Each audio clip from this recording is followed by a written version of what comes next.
Sup, future doctors? This episode is actually made by myself, so I'll just let the intro play out. Please enjoy. Hello, future doctors. You are tuning into Spoonful of Sugar, the podcast made for medical students by med students, where we break down complex medical topics into bite-sized pieces for your success. I'm your host, Bilal Rana, a third-year med student at Western U, and today we are talking about a comparatively lighter topic for the STEP and COMLEX, defense mechanisms. So right off the bat, let me ask you all a question. What are defense mechanisms? You won't need to know the exact definition for the purposes of examinations, but what they are a balance between the superego, which controls morality, versus the id, which controls desires, and they reconcile them through the ego. And they do so either unconsciously, and these would be known as immature defense mechanisms, or consciously, what we would call mature defense mechanisms. In this episode, we will be covering 17 immature, aka unconscious defense mechanisms, as well as 4 mature, aka conscious defense mechanisms. 9 of the immature defense mechanisms and 2 of the mature defense mechanisms are higher yield, while the other 8 and 2 respectively are lower yield. In between, I'll be sure to mention something about transference and countertransference, which are technically not considered defense mechanisms, but they show up on your exam, so I figured I'd mention them here. I will forego questions this time to keep this episode as simple as can be, but do go ahead and check our Instagram for a few practice questions about this topic.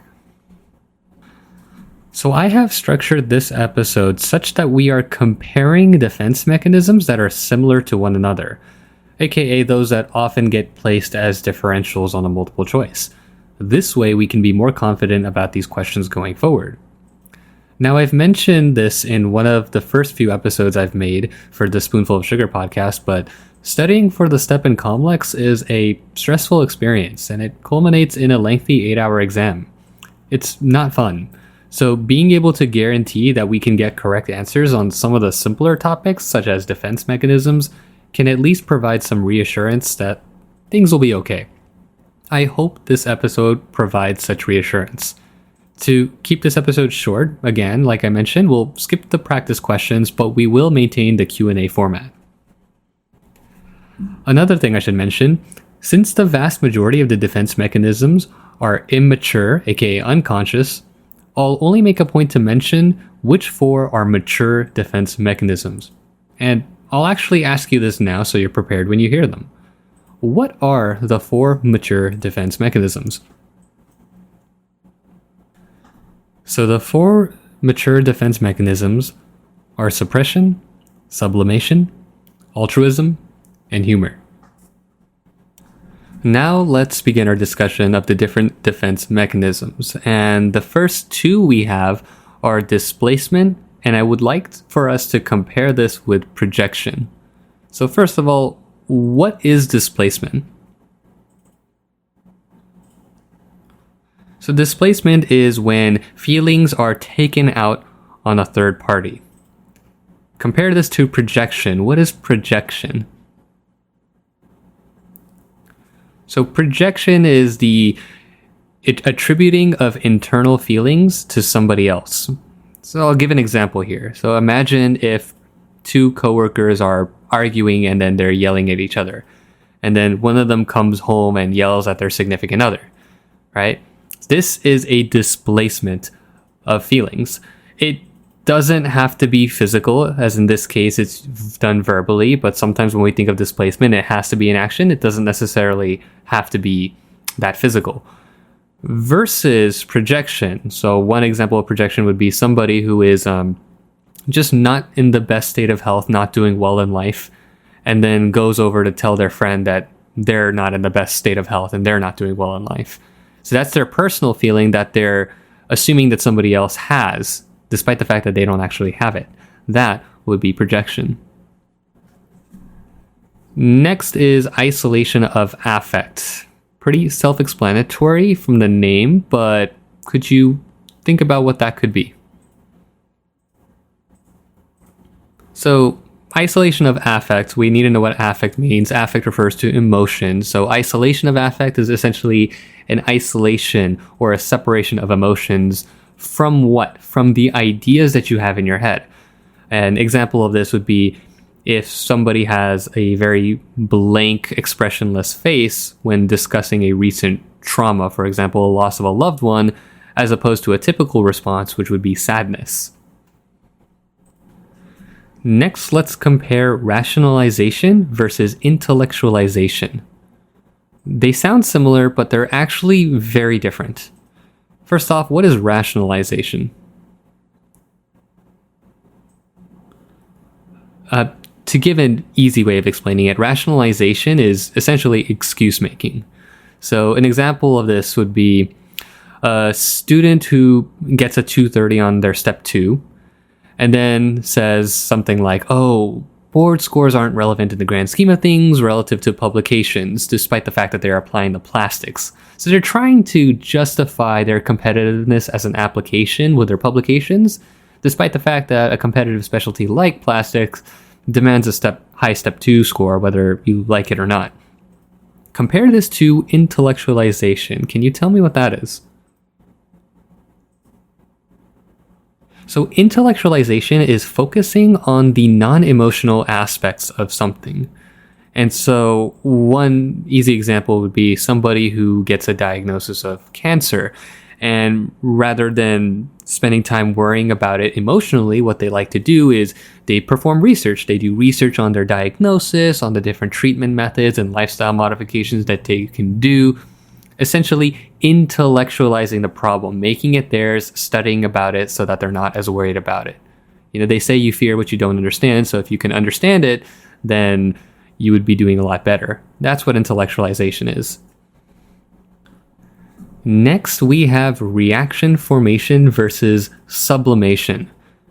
Now, recall that of the 4 mature defense mechanisms, one of them is sublimation. And although this is a mature defense mechanism, it can sometimes be confused with reaction formation. So, just as before, let's first start with the definitions. What is reaction formation? So, reaction formation is when you feel one way, but then your actions say otherwise. An example of this is, let's say you absolutely despise your racist uncle. You don't want anything to do with them, but then when they get sick, you're looking out for them. So your thoughts say, I don't want to do anything with that person, but then your actions are doing the exact opposite. So in short, reaction formation is when your actions are not in line with your thoughts and feelings. Compare this to sublimation. What would that be? So sublimation is about channeling negative energy and turning it into something positive. One example would be if you have anger, and rather than taking your anger out on somebody else, you take it out on sports. For example, a martial arts class, basketball, swimming, whatever. Essentially, it's about finding a healthy outlet for expression. Notice how this is different from reaction formation, which is when your actions are just not in line with your thoughts and feeling at all. Sublimation is about channeling that energy into something positive and something socially acceptable. Now we are actually going to compare 3 different defense mechanisms. We're going to compare repression versus suppression versus denial. So what is repression? So repression is the involuntary withholding of information. For example, if you have a traumatic thought that's so bad and your mind on its own blocks out the thought, as if the thought isn't ever there. That is repression. Versus suppression, recall that this is one of the mature defense mechanisms. This is a voluntary withholding of information that you accept as reality. And so this would be I'm just not going to think about it. Like, I know I got a bad grade on my test, but, it is what it is. That's an example of suppression. For those of you, this is just a brief aside. If any of you are listening who are League of Legends players, you probably know the champions Warwick and Malzahar. They use suppression with their ultimates. You have to press the ultimate button voluntarily in order to make that happen. So that's one way I remember that suppression is voluntary. It is an action. In the case of Warwick, you know he's going to miss, but that's beside the point. The other way you can remember this is that suppression being voluntary, naturally that's going to be a lot more mature than something that's involuntary. You know, the hallmark of something mature is your ability to control it oftentimes. And this is a really terrible way of remembering things, but if it helps, great. So the letter S comes after the letter R in the alphabet. And the way I remember this is that the 19th letter is more mature than the 18th letter. Very silly stuff, I know, sucks, but if it helps, it helps. And then the last one we have is denial. So this is a little bit different than repression. What is denial? So denial is the avoidance of accepting reality, whereas repression is involuntarily withholding information as if the thought's not even there. And denial is, you know the thought is there, but you just don't want to acknowledge that it's real. For example, the denying of passing of a loved one, or if you receive a certain diagnosis that you're not okay with and you just say, nope, that can't be me. I can't have cancer. I'm 45, I'm too healthy. It just can't be for me. That's denial. All right, and next on the list is splitting. What is splitting? It's when you see things as 100% good and 100% bad. And this is seen in what psychiatric disorder? Borderline personality disorder. Extremely high yield. You are very likely going to get a question on this. All right, let's take a little break from defense mechanisms to talk about two concepts that aren't actually defense mechanisms, even though they sound like it. So they are transference and countertransference. This usually pertains to the doctor-patient relationship. So transference, and I'll just briefly talk about it. It's when patients attribute feelings about important people in their lives to the physician. This is best understood with an example. So here's an example. You have a patient who dislikes their dad. Their doctor reminds them of their dad. Therefore, the patient dislikes the doctor. That's transference. And countertransference is literally the same thing, but the other way around. This time the doctor's doing this. So, for example, doctor dislikes his dad. Patient reminds him of the dad. So the doctor dislikes the patient. There you go. Transference and countertransference. Done. Now let's move on to the lower yield defense mechanisms. So the first of the low yield defense mechanisms is acting out. It's pretty much exactly what it sounds like. It's a temper tantrum, essentially. It's not the same thing as displacement. There's a third party, there's a clear target. Acting out is pretty reckless, and you'll see this a lot in kids. I just thought I'd just explain that right out the gate because it's pretty self-explanatory. The next one is dissociation. So this one's a little bit more detailed, and the discussion surrounding dissociation tends to go a little bit away from defense mechanisms and more towards specific psychiatric conditions. So with that said, let's go over this a little bit slowly. What is dissociation? So dissociation is a drastic change in behavior, consciousness, personality, something that is very uncharacteristic. And which identity disorder would you see this in? Yeah, it's in the name. Dissociative identity disorder. Now, for the purposes of board examinations, you're going to want to be able to distinguish what dissociative identity disorder is as opposed to purely knowing the defense mechanism. So in case they ask, let's go over the different dissociations. We have 4. We have dissociative identity disorder, dissociative fugue, spelled F-U-G-U-E, dissociative amnesia, as well as depersonalization and derealization. So that's technically 5, but I kind of grouped the last 2 together. So because this is possibly a little bit nuanced for the purposes of this discussion, I'll go ahead and just list them out. So when you're thinking of dissociative identity disorder, you want to think of multiple identities. When you think of dissociative fugue, you want to think of an abrupt change in personality or identity, usually following a trauma. And usually it's one personality, not multiple. And one characteristic feature is you see people who have dissociative fugue, they tend to wander and travel way outside wherever they live. So for example, somebody with dissociative fugue, 1 second they're in Ohio, and then within a day they're in Minnesota. Why? They don't know. They couldn't tell you. Then you have dissociative amnesia. So this is when you straight up forget everything post-trauma. Kind of sounds very similar to repression, where you involuntarily withhold information because of a trauma. And then the last one would be depersonalization and derealization. And the difference between the two is that depersonalization involves an out-of-body experiencing involving oneself. So you feel like you can kind of see yourself from outside. And derealization is when you feel dissociated from your environment. Okay, now moving on to actual defense mechanisms, we're going to compare regression versus fixation. So what is regression? So regression is when you are regressing to previous developmental stages. This usually happens after a trauma. So for an example, a 17-year-old experiences a stressful event and now has a desire to sleep in his parents' room. Maybe he even wets the bed. Now, wanting to sleep with your parents at night and wetting the bed, this is pretty characteristic of people who are a lot younger, not characteristic of a 17-year-old. They weren't doing this before, but the stress kind of triggered them to do so. Compare this to fixation. What is fixation?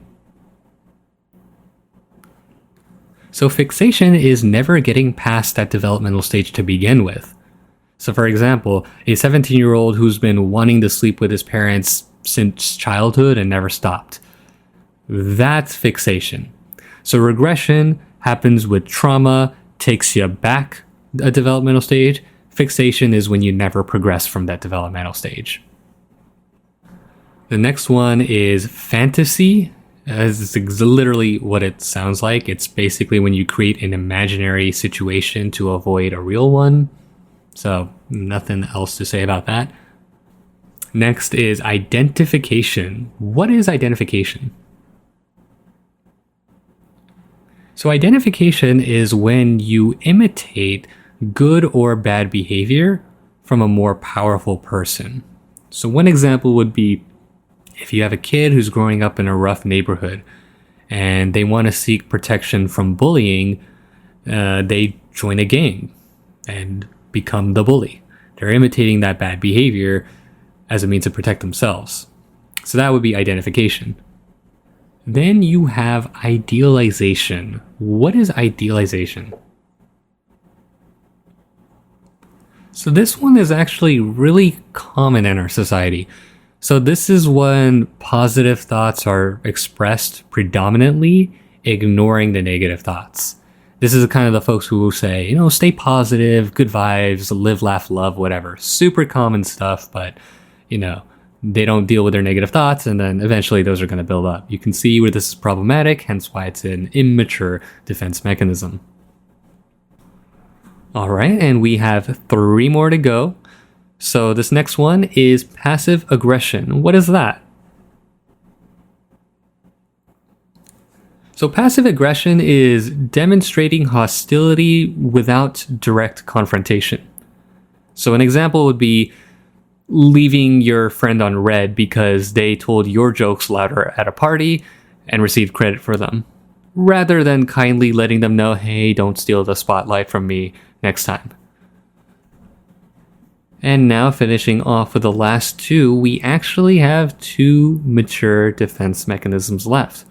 This first one is altruism. Now, what is altruism?